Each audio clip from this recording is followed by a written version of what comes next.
Hey everybody, this is Liam from Remote Work, and in today's video, we are going to be talking about the difference between digital nomads, remote workers, and outsourced workers. Yes, I actually had to make a video on this particular subject.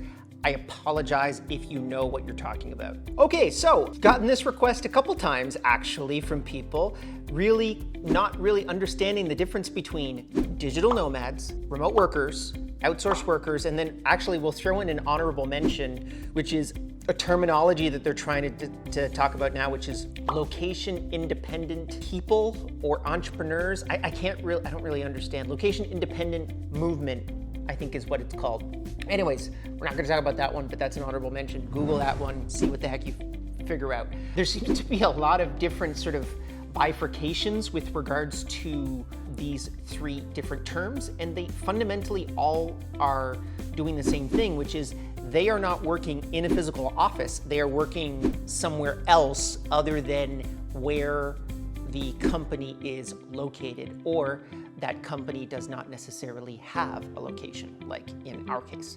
But three different categories, three different words, three different definitions. I'm gonna go through them all.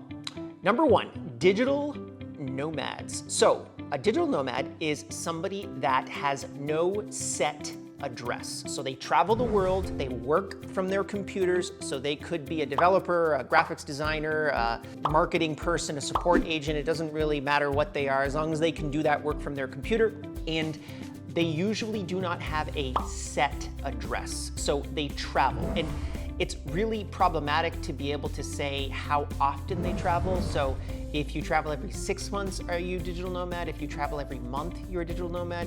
I know in my case, I travel about 3 to 6 months out of the year, and we usually stay in a place anywhere from 1 to 3 months. I will not stay in a place for a week as an example, because I just can't get any work done, as opposed to staying there for a month or 2 months where you can get a co-working space, or you can get a committed space to work that allows you to actually get work done. So digital nomads, no set address, they travel. I think probably if someone calls themselves a digital nomad, then they are a digital nomad, but it's a little bit of a difficult terminology. And as I had stated before with regards to digital nomads, there seems to be a little bit of insular problems inside of the community, in the sense that there are a lot of digital nomads that make their money by selling other people on how to be digital nomads, which I personally disagree with and don't like very much. But they are different from the second group of people that I'm going to talk about, which are remote workers. So remote workers are people that are working remotely, but they're working in one particular place. So they're probably working from home. They have a set address that they work out of.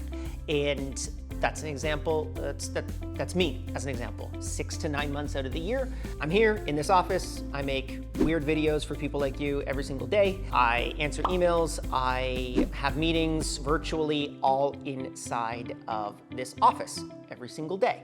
So no one that I work with actually is in this office on a regular basis. Sometimes people visit, but fundamentally I work alone.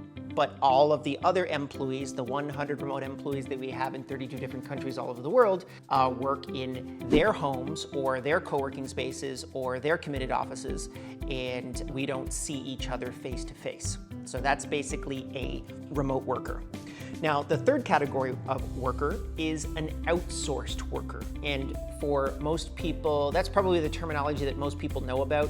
So an outsourced worker is someone that may actually work in an office, but that office has nothing to do with the actual business that they are working for. So as a perfect example, BPOs, business process outsourcing companies, are kind of like the biggest example of these. So if you pick up the phone from MasterCard, you call their support number, it's not actually MasterCard that's picking up the line. It is a outsourced worker. It is someone that works in a BPO, and that BPO is subcontracted by MasterCard to be able to handle the customer support for MasterCard. So all their systems are integrated, so they're working inside of an office, but they're not technically working for MasterCard, and usually they're working in a country that's a lot more cost-effective than the United States or like North America or Europe, where you're going to have higher wages.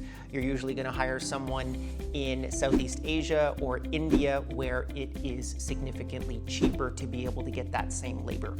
So those people aren't necessarily working remotely because they still have to actually go to a job, but there's nothing actually stopping them from working remotely if they really wanted to, just like anyone else that's actually working inside of a physical office. If anything, they actually have a bigger opportunity to be able to work remotely because they're not directly working for that employer. The employer is basically the middleman in between the company, MasterCard, and the outsourced worker that would be working for a brick and mortar, inside of a brick and mortar business, or hopefully working remotely. So those are the three different categories of how kind of like remote work happens. Hopefully that cleared up some of the details with regards to just the terminology and how this space is coming together.